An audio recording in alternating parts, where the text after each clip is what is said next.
Hello and welcome to White Centipede Noise Podcast. I'm Oscar Brummel, and today my guest is Pyry Ojala of the project NUORI VERI from Finland. If you're a fan of this show, please support it at patreon.com/White Centipede Noise. Patreon supporters get exclusive access to bonus WCN TV content, the Maniac Circle Discord server, mail order discounts and giveaways, and much more.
All right, Pyry Ojala is my guest today of the Finnish, I won't classify it right now, project NUORI VERI.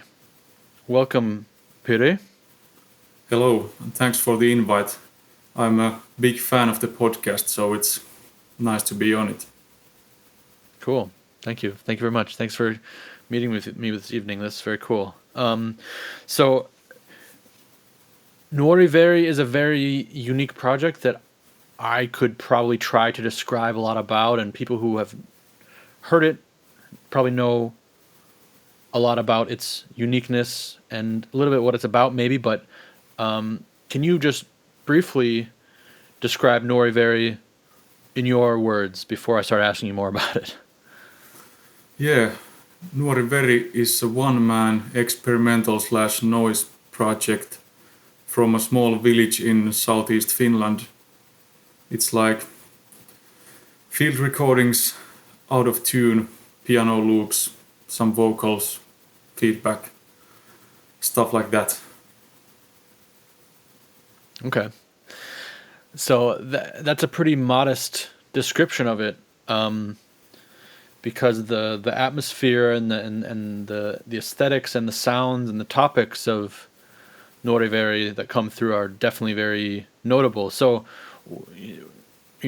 rural is the first word that I think comes to mind. It's pretty general, but that word rural electronics, rural music, experimental music is often used. But can you tell me, first of all, what concepts does NUORI VERI deal with? Well, there is no strict concept, although I think the aesthetic, both visually and sound-wise, is at least may seem pretty uniform, so to speak. But there's desolation of the countryside, like natural decay, and also man's relation to nature, animals, plants, a bit of family history, bit of Finnish history even, and some kind of, I would say, yearning to find a meaning other than just surviving, like running through life, even a yearning to find something, one might say, spiritual or holy, trying not to sound too pretentious, but you get the idea maybe. Yeah. Is that something that you are consciously trying to do through the music, or is the music more just kind of about that? Well, if I could put these things into clear, direct sentences, I wouldn't perhaps be making albums about it. So it's my way Yeah. of approaching these things that are hard to put into words. Sure. I was noticing recently. Well, I'm listening here right before you came. I was listening to this CD Vakaumus, which I believe is a reissue, correct? Or it's a repressing of the first tapes. Is that correct? Yeah, it's actually the first 2 tapes and 1 bonus track. Exactly. And I noticed on the disc there is like this animal liberation logo. Like, the animal fist and the human fist. What role does the concept of animal liberation have in your project, and how does that tie into kind of rural agricultural life as you live it? Well, I put the symbol there for the listener to have some kind of clue what the songs might be about. There is no like clear or direct ideological content in the lyrics per se, but I think my values and worldview shine through the tracks somehow. And I'm Yeah. not all the way vegan, for example, myself, so I'm no saint. It's also there as a reminder for myself about things I should be focusing on. Well, I'm a long time vegetarian, but the songs don't have any like direct content about those topics. Of course, the animal sounds and stuff are there, but yeah. Yeah.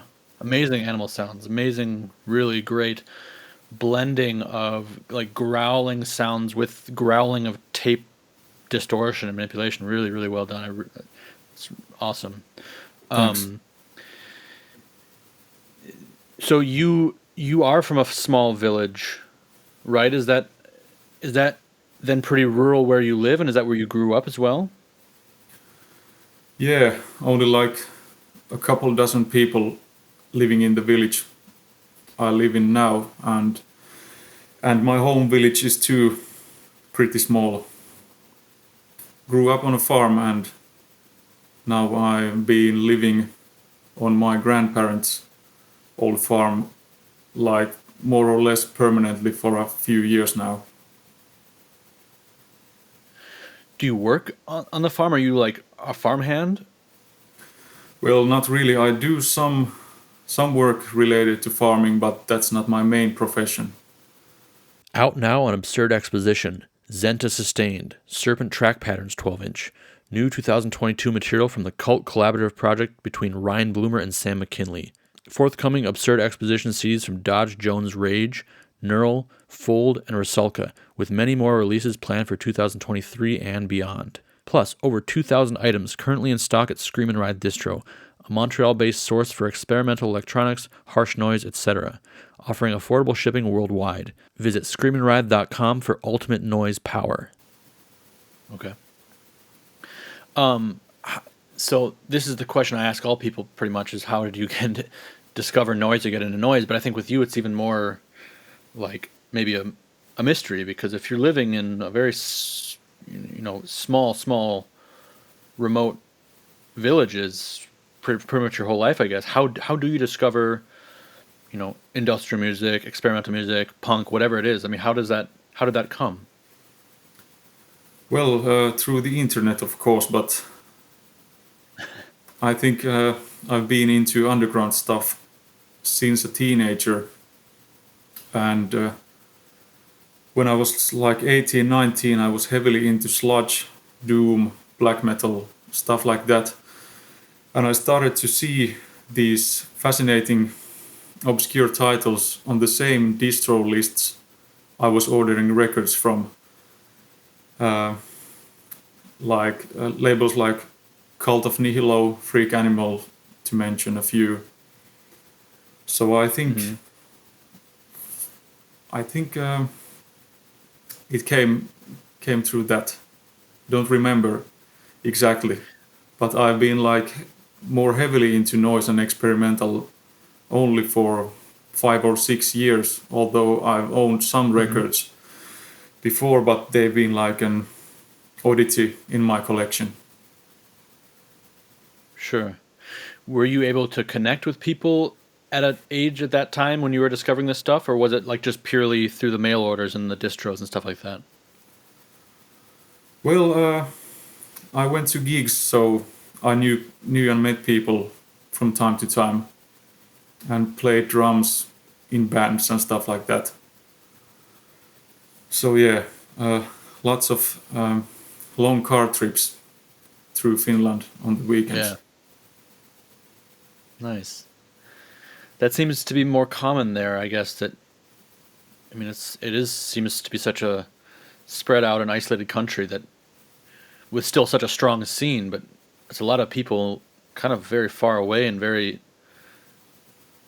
isolated corners that get together for gigs, but like really have to go far. It's not just like, oh, hey, walk down, take the train down to the corner bar, and everyone's hanging out and having a beer, and you can have a noise show. It's like, it seems to be much more traveled commitment. Yeah, that's true. But if you're into it enough, it doesn't really bother me. Sure. So you mentioned kind of, field recordings, kind of some of the basic elements that occur in your music, but can you talk a bit more about your sonic approach with NUORI VERI? Because you're using, like we've mentioned, animal sounds. The word rural gets used a lot. There's natural sounds. Yet, it's rural and organic, but it's not primitive. It's not like it's quite well produced. I wouldn't say it's clean, but it's the production is good and clear. It's not some mega lo-fi kind of thing. So can you tell me about your compositional process, how you choose sounds that you put together, and what your goal is with them? Yeah, I don't have a fixed recording setup that would be like ready to go all the time. So when I get an idea, I usually write a note. I have these notebooks full of different kind of plans that maybe like 70% get actualized into actual tracks. But mostly it's like I may have full track list of a tape when I start compiling the tracks. I also collect sounds if I hear an interesting, like a creaking door or whatever, like icy puddles, crackling, stuff like that. And then at some point I decide to start the actual recording. I do it mostly using the reel-to-reel recorder's built-in amp and speaker. It has this really like muddy sound. And then I might use the recordings I have made as a source, loop them or something. But mostly I do I would call it pretty primitive myself. I will do contact mic stuff, maybe like crushing some dried plants or moving around broken pots or stuff like that, and also I record a lot of feedbacks. I have a few different mics, like a detached guitar mic and stuff like that, and I use a lot of delay, reverb, pitch shifter with the feedbacks. And I also use quite a bit portable Zoom recorder, and I think the sound is a bit flat and it's also a bit too easy to walk around with the recorder. So oftentimes I sort of circulate those sounds from the zoom to the reel to reel. So I may dabble with the tape speed and stuff like that, and record it again from the built-in speaker. After that, I start to compile the tracks with an old tabletop computer, and the last part is the vocals. So that's like the basic formula. Okay. Are you looking at them like industrial works, and then, kind of like with maybe a rhythm and kind of a main line, a bass line, and then vocals? Do you have sort of a formula or a framework that you follow? Well, not really consciously, at least. I think I've been going more towards sometimes a very like skeletal approach.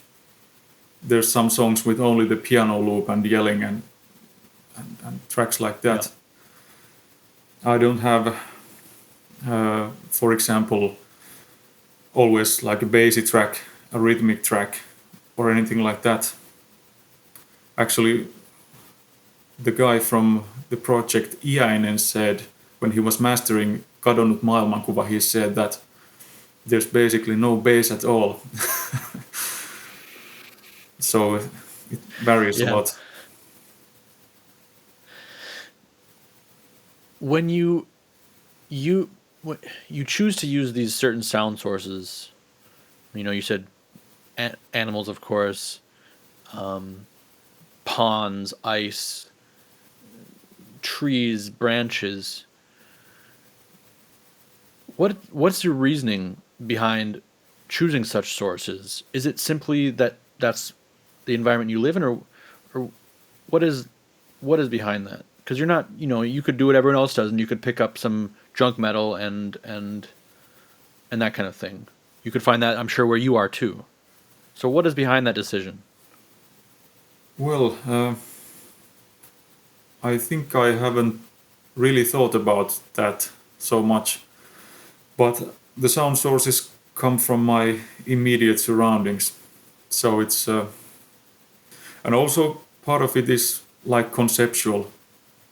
I think I may have mentioned somewhere that I used this like contact mic crackle through a distortion pedal, and it was made with the grain from the field nearby. It could have been like any sound source, any like sand dropped onto the contact mic and the pedal, but to me it's important that the sound sources have some connection to me or what I'm trying to do. So it's also inspiring. There's so much great junk metal noise already, I think. So why should I do mediocre junk metal stuff? Yeah.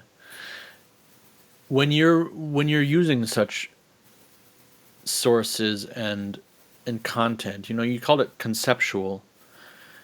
Is there any personal experience in the recording beyond the concept of it that also makes that valuable for you? What do you mean by personal experience? Well, I mean, does the recording process of using such tools have also a special significance, or is it Really? kind of more of a method just to follow up with an idea?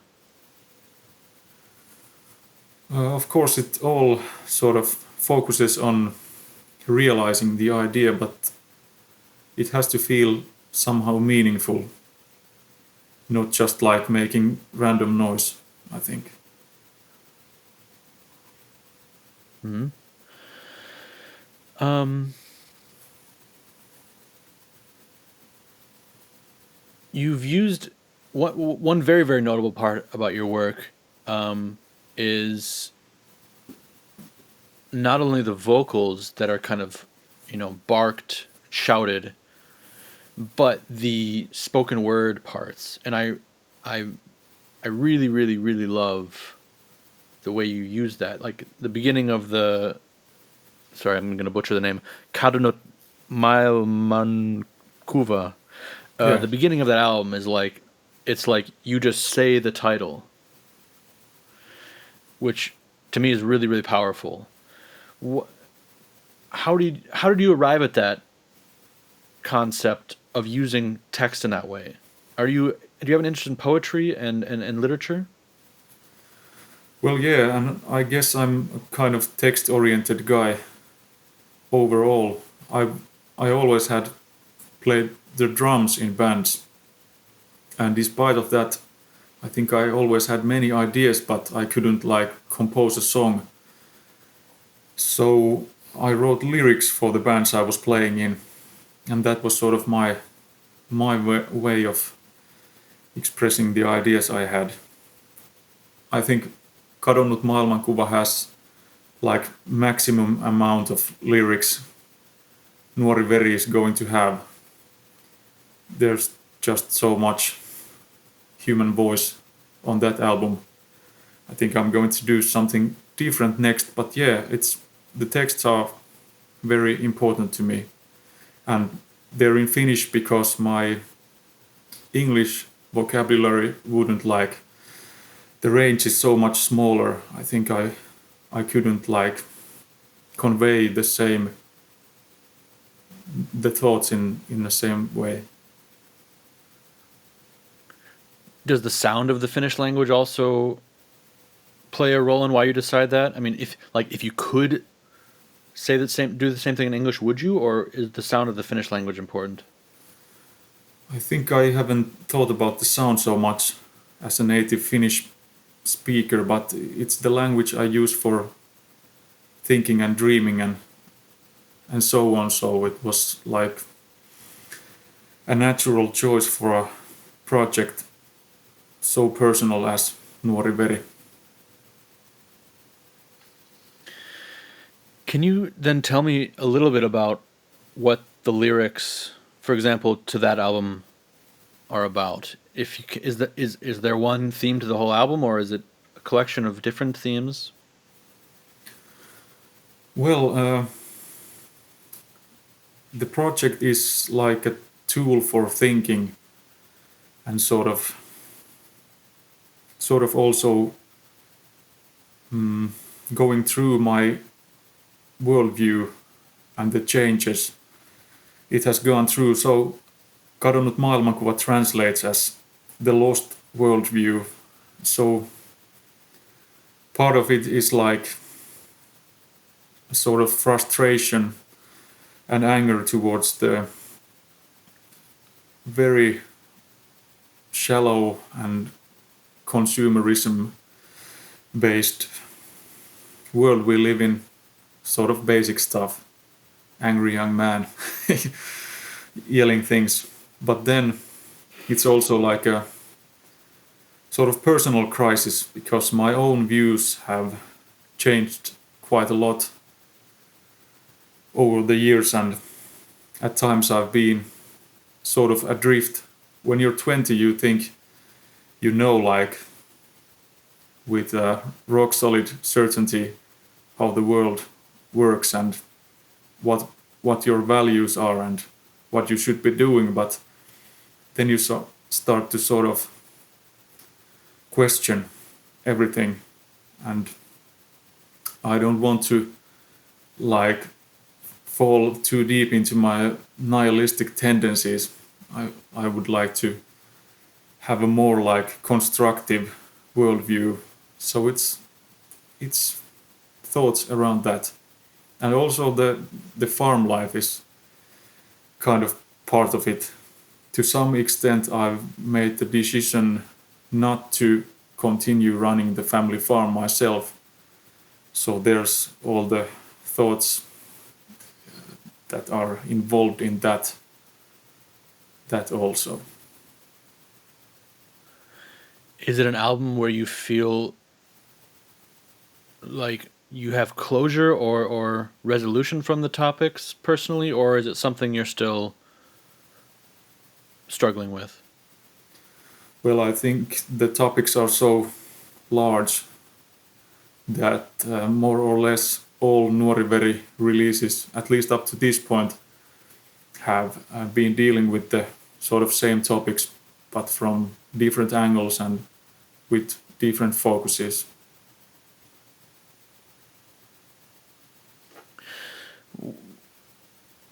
What is, I mean, if you would, what has changed in your worldview since you were in your 20s? Well, I used to be like a really straightforward atheist and a pacifist, and I don't think I'm neither anymore. I've had for a few years, not to sound like too new agey here, but as I mentioned, I've had this yearning for a genuine, like, spiritual experience, and I don't mean like in the context of organized religion, not even necessarily in a context of anything like really pagan. It doesn't, like, the term doesn't feel too natural to me. Mm-hmm. And also NUORI VERI has like hinted towards some Finnish war history. It's a really fascinating topic to me, and also my grandfather was a soldier in the Winter War and stuff like that, but I didn't go to the army myself. At that time, I had very different thoughts about that topic. Mm-hmm. When did it start changing? When did you start feeling this yearning to change, or to, well, you said a yearning for a spiritual experience after being an atheist for a long time. When did you start experiencing that? Do you know what might have started that? Well, I don't know if I'm aware of a certain point or event that would have triggered it. I think I've always been interested in mythologies and religions, although I've also opposed them, like, really really strongly at some point. Maybe those, like, old interests came back in a way, like 6-7 years ago. But you don't have As any I idea said- what. Sorry? Do you have any idea what might have started them coming back? Well, not really. As I said, I make tapes about these things. And there's a reason for that. I don't have a clear picture of everything myself. For sure.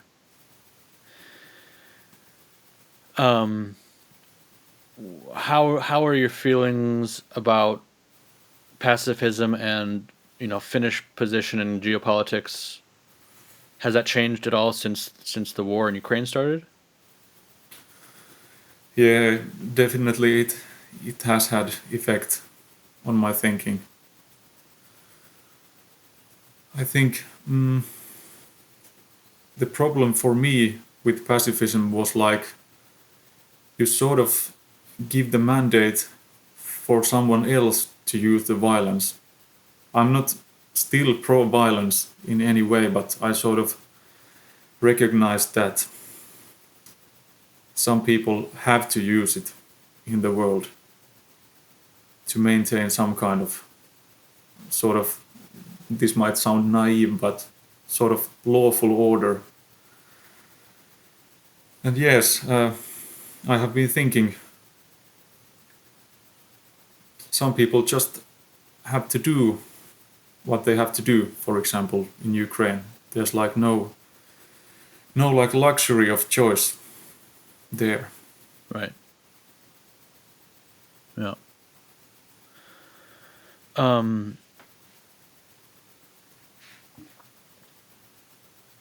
Do you consider NUORI VERI to be an industrial project? When you know, in the term industrial, do you classify that Yeah, as well, industrial? I don't use the word industrial too much myself. I think it has like meanings and history that I'm not too well aware of. For me, it's more natural to call it experimental or even noise, even though it's not that noisy. Not noisy enough for the harsh heads, I think. But yeah, you could call it industrial.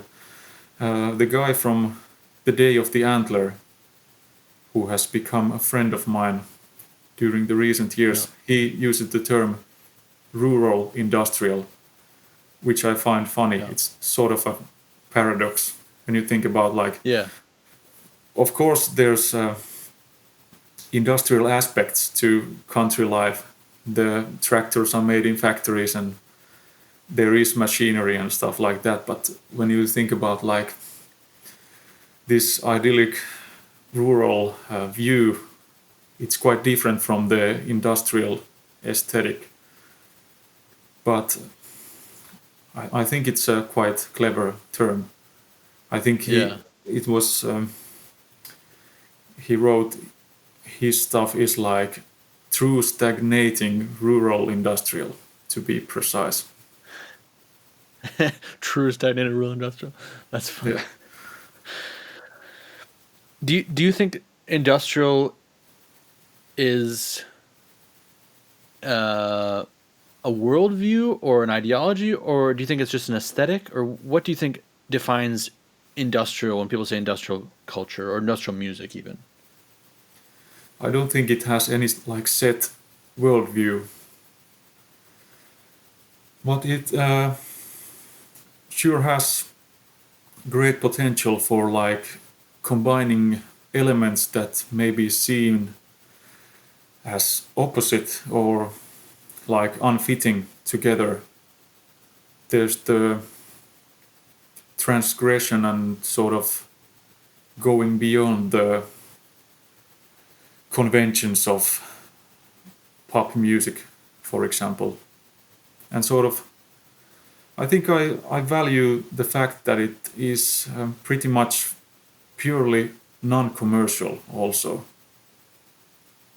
I think those are some of the key points of industrial for me. Finland has a very, very rich noise and industrial scene and history. And there is, you know, common things that kind of get seen as typical of Finland.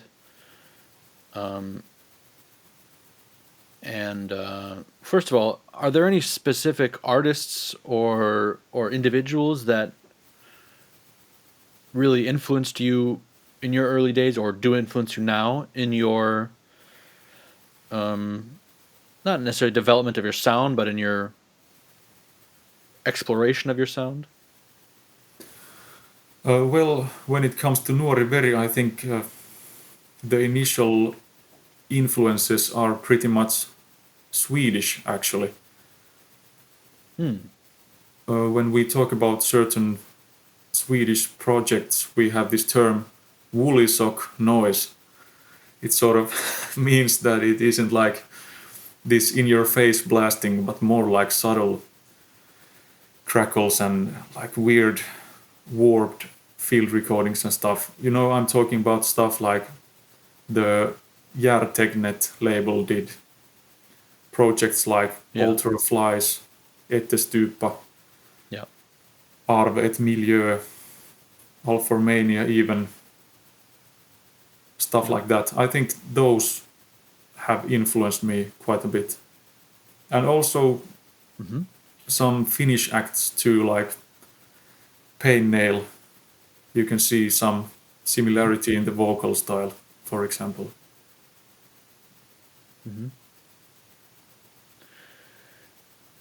In, if there is a common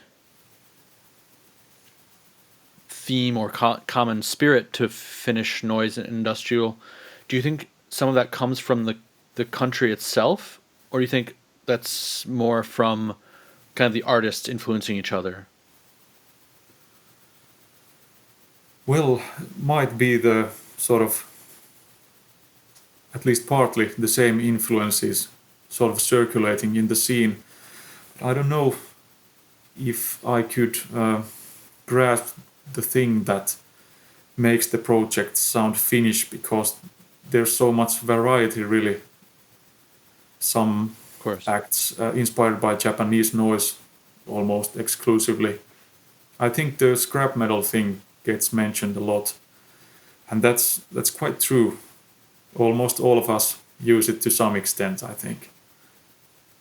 But It's true, but that's the same. That does get named a lot for Finland, but that's something that almost all noise and experimental musicians use to some degree. I mean, scrap yeah, metal is kind of, but many Finnish artists do use it in a very specific way, and they take a lot of care, I think, in how they record it and use it, and oftentimes miking it in very specific and careful ways, not just like bashing it and distorting it till you can't recognize what it is. yeah, might be. And one thing about the Finnish scene, I think the same has been said about some Finnish black metal bands, for example, that the scene is so small that there is very little room for sort of posing. So all of the people who are active are like really genuinely into it. I think Yeah. like some bigger city in Europe might have a scene that's way bigger than the whole Finnish noise scene. So almost everybody knows each other, and Sure. it's kind of honest is the word that comes to mind, I think. Is there, do you think, much pressure to exist in the Finnish noise scene? Because it's also a very high level of quality. And I don't know if that just comes from everyone is good and that's just how it is. But do you think there's also, do you feel that there's more pressure from your peers to be good, and maybe also criticism if you aren't? I mean, do you feel like people are very welcoming just from, hey, you want to make noise, come on in? Or are people more kind of like, well, make sure it's good? Well, I think the guys I'm in contact with are leaning more towards the critical approach, so to speak. So yeah, I might send a track that's unfinished for someone to listen to and ask for comments and stuff like that. So yeah, that might influence the quality. And they'll be honest, and you feel like people will be honest and critical. Yeah, you never know. So, but yeah, I think for the most part. Do you have people reaching out to you for the same thing at this point? I mean, you're a bit newer, I suppose, in the scene, but I think in a short time you've established yourself very strongly. Do you have like newer artists or younger artists reaching out to you? Well, I have a small tape label called Brownhill Mafia with a couple of friends. I think the contacts or messages I get are mostly related to that, asking for if I could release something more than Yeah. comments. Okay. You don't get people from the Finnish scene reaching out to you about your project? Well, yeah, of course there are some contacts, but I don't know how to really answer that. Sure. The lyrics to your most recent album, I believe someone sent them to me. Oh, I know someone sent them to me, but I believe he got them from you. Is that something that you're willing to do if people reach out to you to share the lyrics? And would you ever publish the lyrics more clearly so that they could be better understood by an international audience? Yeah, I've been thinking about compiling them into a zine of sorts someday that would maybe have translations. I'm so interested in other projects' lyrics myself, so I find it like flattering that someone would want to know what is being said on the tracks. So yeah, I made some pretty crude translations. I think I sent them to one or two guys that got in touch through the special interests forum. Yeah, exactly. Who are some other power electronics or industrial artists or noise artists who you appreciate their lyrics? Well, I don't know.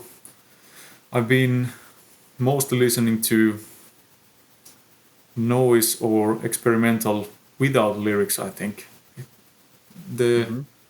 the lyrics I've been interested in have been in like on the more musical side, Mm-hmm. like actual bands and stuff. But I think, for Like example, who? um, well, I Hate God, for example. Mike Williams write Uh-huh. these really like sort of twisted beat generation style collage like great texts. Yeah. And also the lyrics of Bardo Pond. It's one of my all-time Mm-hmm. favorite bands. I think the singer and flutist is a poet of some sorts. How did you end up connecting with Willie Stasch from Aussaat? I was in touch with Jaakko Vanhala and he recommended the first NUORI VERI tapes to Aussaat. And then I sent him some, and I think he mentioned that if I would record something new, he would like to hear it. And then I had the first version of Luun ja Auran synteesi, the third tape. And Yep. I made a copy for him and wrote a letter that I'm not sure if I'm going to put it out myself through Brownhill Mafia or what's going to happen. And he said he would like to release it. After that, I think I changed one or two whole songs, but it's basically pretty much the same tape I sent to him. Yeah, it's a beautiful tape. And how was it then working with him? Because now you've released another album on his label and the reissue CD that also recently came out. Yeah. Is that a working relationship that you are satisfied with and you think is going to keep going? I notice that he works a lot with artists numerous times and seems to really kind of put a lot into specific artists. How is that for you? Yeah, I've been really satisfied with what he's doing, and it's like we have a real connection. It's not all just sort of business of getting the sounds out there, but we have many similar interests and have been in touch quite a lot. I really appreciate what he does and has put his time and energy into putting my stuff out. I think I'm going to put also the future albums out through Aussaat, if it's fine by him. Yeah, good. I mean, he is behind such a also legendary label from the 80s. Yeah, I'm too young to Cthulhu. know too much about Cthulhu Records. I am too, but I mean, I know about it now in retrospect. Yeah. And it's cool to see him really coming back with such a strong, well, not coming back, but doing this, continuing on with a really strong label that's also very, very focused and personal, and yeah, I really respect that he follows exactly what he loves, and he has a good ear and good taste, and he doesn't hype things up. He's really respect, really.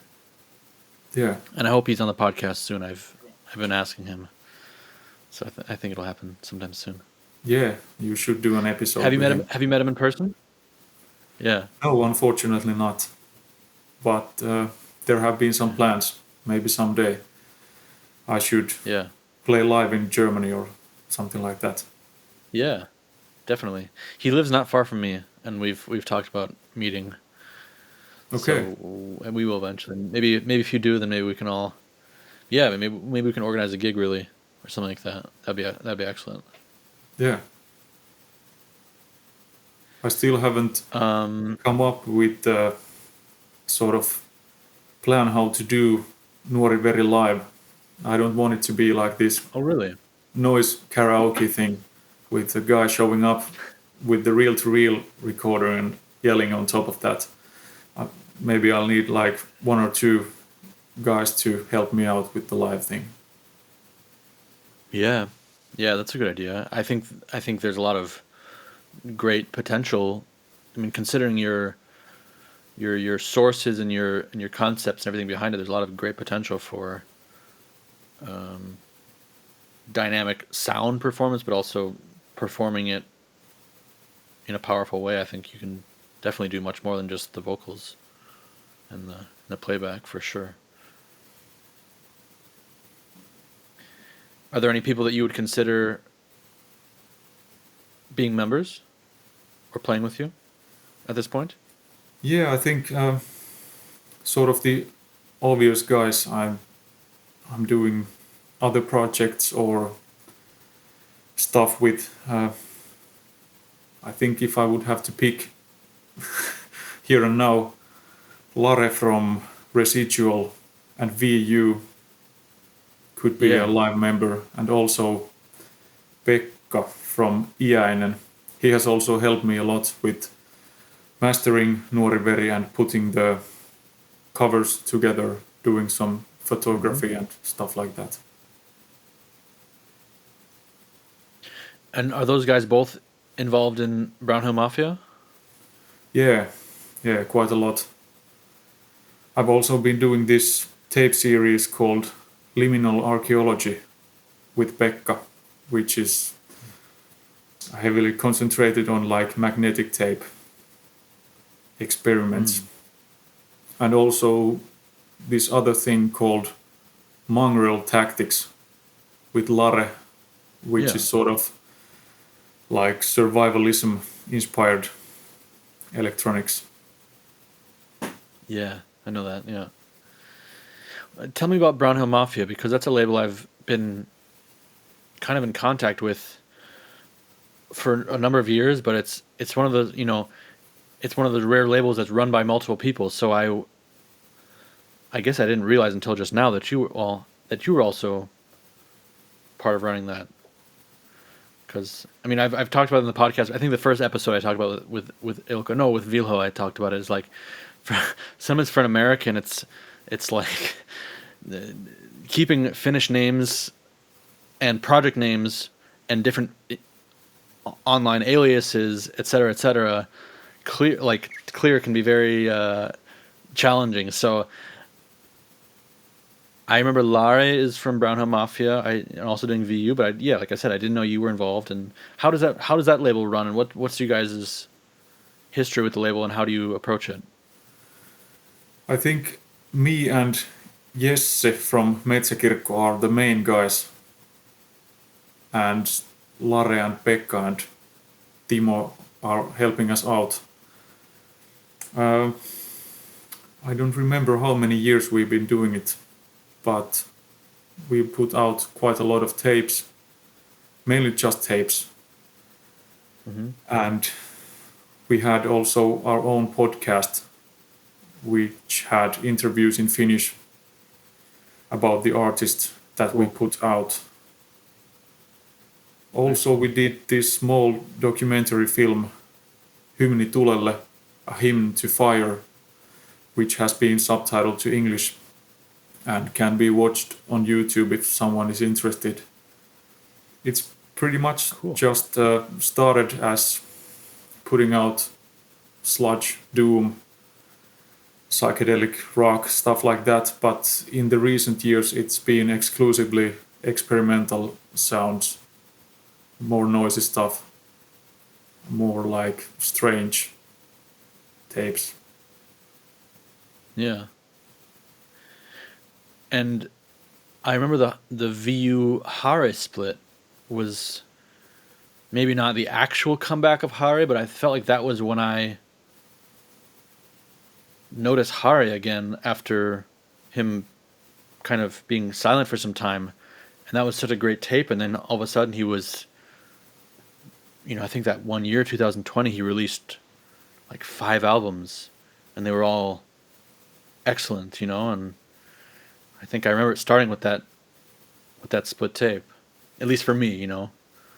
I just saw Hare live for the first time this past summer. It was pretty good, like this Tangerine Dream type of stuff. Psychedelic guitar feedback and some oscillations. Yeah. Did he have other members with him? Because when he talked to me, he was talking about doing it like a band, like more like a 3-piece band, maybe even.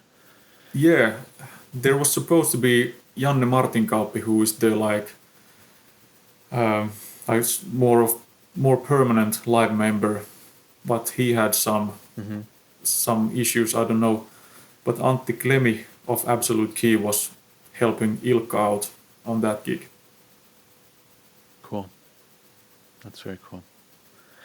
Is Brown Hill Mafia something that you see continue on into the future and developing into more, or is it kind of just a continuing side project? Well, there have been times I've been feeling a bit burnt out. I've been doing this underground thing most of my life, and had so many like bands and projects, podcasts and everything, that at the moment I think we won't be putting tapes out too actively, but like 2 tapes a year is fine, quality over quantity type of thing. We are like in no hurry. It's more of a way of life type of thing, a fetishistic approach to tape. What are you working on, or what will be the next NUORI VERI release? Do you have an album in the works? Well, I think I mentioned I do these notes. I have a notebook filled with plans for the upcoming NUORI VERI. But I think I'm at a point that I don't want to sort of make the same record over and over again. I don't want it to become like too uniform. There has to be like real experimentation. So I've decided to start recording next spring, because the old cowshed I use for recording is too cold in the winter. And I've assembled some new, not gear, but new stuff I will use. So I'm trying to do something a bit different next. but there is nothing Okay. like really recorded. Only a few sounds. I wanted to ask you when you mentioned your notebook, and you do these notes and ideas. Are those more sonic notes, sonic ideas, or is it conceptual things? Is anything that's like separated from the process itself, like drawings or Well, writings that's it's separated from the mostly final product? it's mostly track titles and sonic ideas. Mm-hmm. I may have a note that says, "Do a track with only a piano loop and power electronics type of yelling," Mm-hmm. or I may have a note about turning the final product more muddy, add more tape hiss, or something like that. Sort of like make everything sound warped or stuff like that. Mm-hmm. Or then it might be something even more concrete that I should record the sharpening of a scythe or something like that. Have you used the sharpening of a scythe on the record before? Yeah, I think it was on Vakaumus 2, maybe. Are you able to list some of the other sounds that we've heard on those records that maybe people don't know where they came from, that came from interesting sources? Well, I can't remember the names of the plants in English, but on the bonus track of the Vakaumus re-release, the contact mic crackle is actually me crumbling up dried plants, Yeah. sources like that, Yeah. jumping on icy puddles or sort of massaging gravel with a piece of wood, sort of like Jeff German type of action. Yeah. Yeah. What about like I feel like there's also some machinery in there in some Yeah, recordings. Is I that think a harvester on some track. mm-hmm. Is that what that is? Yeah. Would you consider ever doing a performance that was acoustic? Maybe like really not in a amplified situation? Well, I think the loops are so crucial that I would have to have some sort of electricity at least. Mm-hmm. But yeah, maybe it's an interesting idea. A guy running around in a barn, you know, making sounds. It would require a lot of stage presence, I think, and commitment to it to not have it, to carry it over. But I think it could be brilliant. Yeah. With the musical elements, is there any specific thing that the musical loops are attempting to achieve or create? Because I always think it's a notable. I mean, I do like to think of noise or whatever this experimental music as music, but it is no. But I notice, but there's a definite break when you introduce like actual melodic, harmonic things, especially when they are related to whatever. My music theory is out the window, but like related to actual chords, major, minor chords, and things like that. Is there a specific reason that you use those in those certain spots? Well, to me, the out of tune piano evokes emotion. I think it sort of has this bit old timey or dreamy feel, sort of eerie, wistful. I don't know what word I'm trying to sort of find here, but yeah, Sure. it sort of makes the tracks feel a bit cinematic to me. Do you think those kinds of emotions are possible to achieve without tonal elements, without melodic elements? With like Yeah, pure noise, for definitely, example? definitely, but I'm not skilled enough yet to do it without the piano. But yeah, I think that's one of the great things in noise, that it has so much like artistic potential, nuance, and you can go beyond the conventions like major and minor chords or anything like that. So yeah, And definitely still it's create the emotion. possible. That is the difficult part, I think is that like that is the difficult part, is that sometimes it gets, I mean, usually it gets more and more abstracted and non-emotional. So I'm always very curious about the ability to create emotion while not using melodic elements. And I think, certain things do in your music also, like even the voice. I think like the voice, the way you use at the beginning, is abstract for me. I don't know, for me it's just sound, it's just vocal sounds, but it has a very strong musical emotional impact. Yeah, I think the voice is an interesting instrument. I do listen to a lot of like American rap music, and Mm-hmm. on some of the songs the subject matter might be sort of alienating to me, or I might Right. not know what the slang words mean or anything like that. Right. But I think the tone of the voice and the rhythm and stuff like that can really carry a track far. You Yeah. don't have to know exactly It's what is extremely being powerful. said. Yeah. Exactly. That's true. That's very true.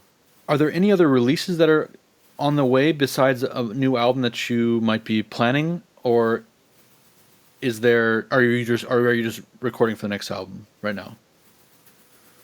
Uh, no NUORI VERI releases in the limbo at the moment. This year has been sort of a cleansing of the table for me. As I said, I've been doing so many Mm-hmm. things. Some might not even have my name on them, but I've been trying to sort of limit myself a bit to not put my creativity into too many different outlets. At the moment, I'm focused on writing a book with another experimental artist from Finland, Jazz Hand.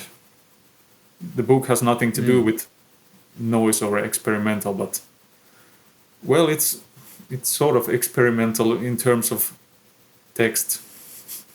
But yeah, Cool. that's in the works, and new Nuori Excellent. Veri and probably Metsäkirkko recordings next year. Which one? Which project? Metsäkirkko, that's a forest church in English. It's this Uh-huh. duo I'm in with Jesse Niemi. It's sort of, somebody said to me that it sounded a bit like Met Gambner Bone. I don't know how to pronounce it, Uh-huh. but it's sort of folky, but not actual music. It's like more Mm-hmm. weird. Mm-hmm. Cool. Great. Well, then I would ask you at this time if you can tell me your top 5 noise, experimental, or industrial releases of all time. This is a really tough one. And I think my list might be a bit blasphemous. It doesn't have any classics really, but albums I've listened to That's quite a cool. bit. Uh, I think the list had to have some Swedish artist. It could have been Uh-huh. something else also, but I picked record put out by Järteknet. It's ättestupas Vattnet drog sig tillbaka, stenarna blev synliga. I don't know if it's the best ättestupa record, but it's, I think, the least musical, so it could fit a noise experimental list. Uh-huh. A really Okay. great project, sort of like ominous ambience. Yeah. Pretty quiet and sort of there's a lot of air and subtle loops and stuff like that. Cool. Then I picked Arcane Facture by Jeff German, a CD you put out. It's the kind of stuff I could listen to all day. I just like the organic sounds of rocks and stuff like that. It's actually very soothing. He's amazing. Yeah. Although there's Definitely. this scraping going on all the time, I still find it soothing. It's very soothing. It's like rain. Yeah. Then a pretty recent release, Salainen diktatuuri by Pain Nail. I'm a big fan of Pain Nail, and they have their own pretty sinister sort of religious thing going on. I think I listened to that album like 8 times the week it came out. There's like no filler tracks, and there's loops that get stuck into your head. Strong vocals, interesting subject matter about mystic things. Cool. Then I have Here Be Lions by Jaakko Vanhala. Yeah. I have both the tape and the CD repress, I think. Had to have the tape. I'm really into noise tapes. Great stuff. Yeah, masterfully executed. And I don't listen to that harsh stuff too much, but when I do, I really like it. Lots of stuff happening and this great tension. I think this sort of unexplainable tension is an element I look for in an experimental record. Really good. Is that something you're conscious about putting in your music? Tension? Yeah, well, maybe yes. There's sort of the tension between the beautiful piano passages and like nasty feedback and stuff like that. So maybe Yeah. There definitely is. Yeah, there definitely is. Then I picked Sixth Mass Extinction by Dave Phillips. This is also really like true art, incredible dynamics, really quiet parts, and then really loud bangs and animal sounds, and also important subject matter. Yeah, definitely. Also great presentation with this newspaper-like insert, stuff like that. Yeah. Cool. And I think I have to mention one bonus thing for the list.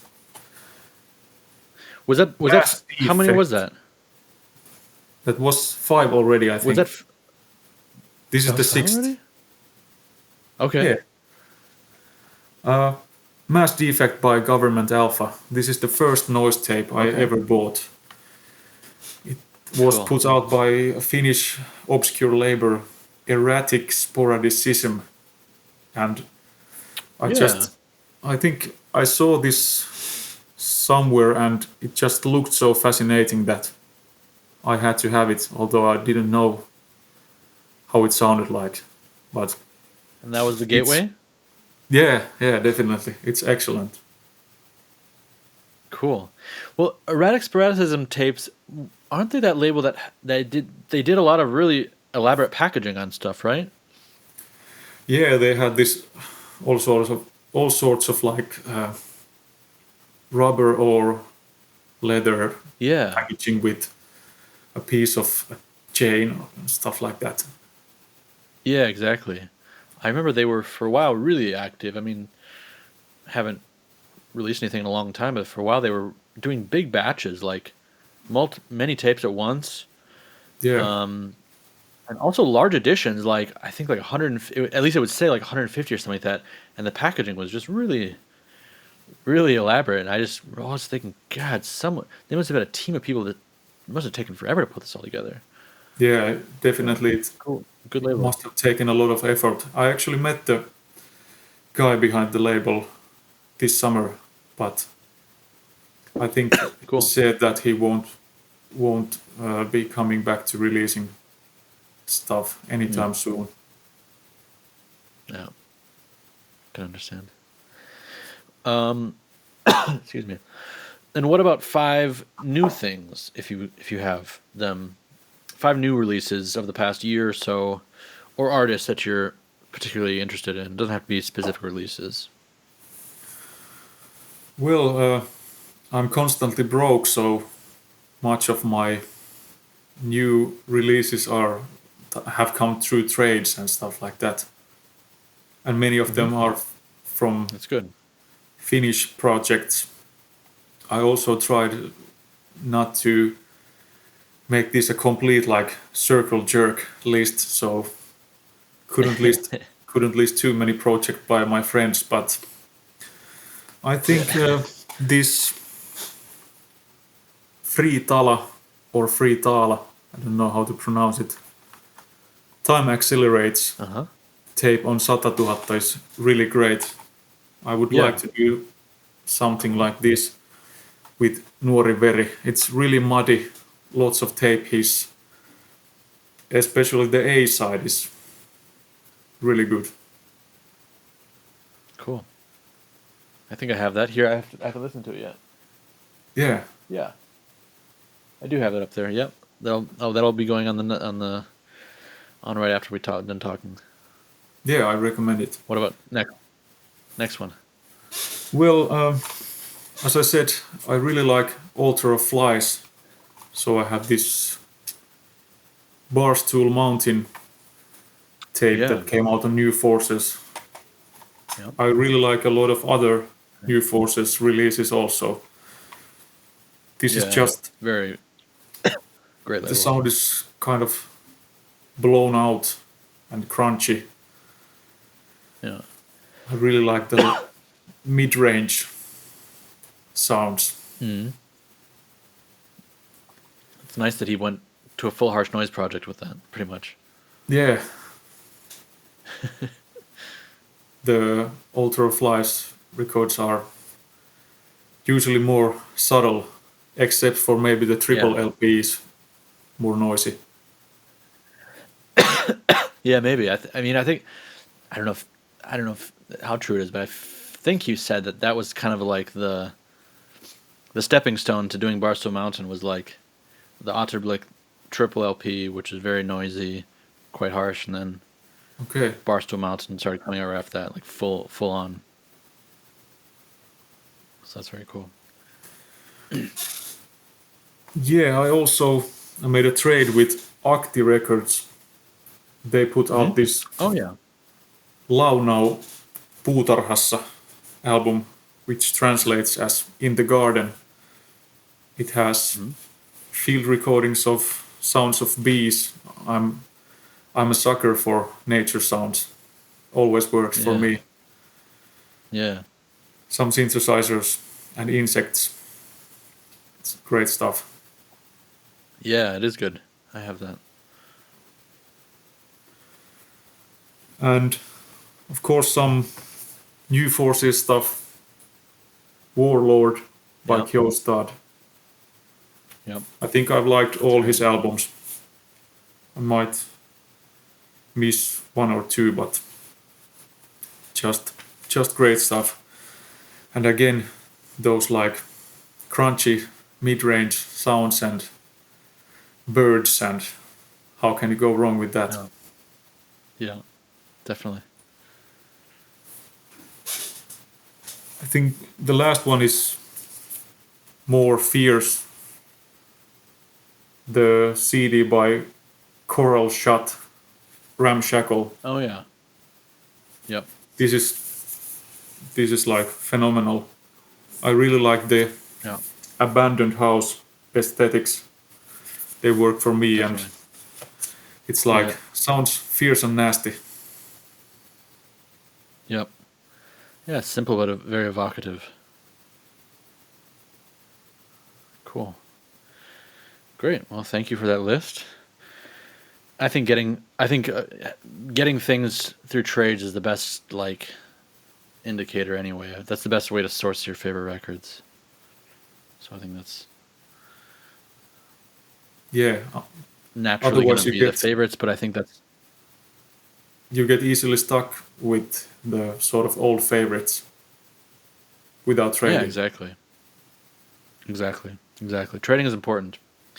I like to push that idea, and I think even though can't always do it, and it's not for everyone and every time, I think people shouldn't forget about trading even as things go forward. You take some risks and you end up with some stuff that isn't so good maybe, but it's still, you end up with a lot more great surprises, and it's a important part of the exchange, I think. Important part of the whole involvement and the whole culture, I think. Yeah, definitely. Well, is there anything else you'd like to add before we say our goodbyes here? Anything else to tell us about the project, NUORI VERI, or anything coming up? Well, You not have really, I think. the album is probably both are still available. I hope they're both still available from Aussaat, but the Vacamos is surely still available. I still have some in stock. Kadonut Malmankuva may be sold out, but probably also still around. I definitely I think tell anyone I think listening. many distros still have it. Yeah.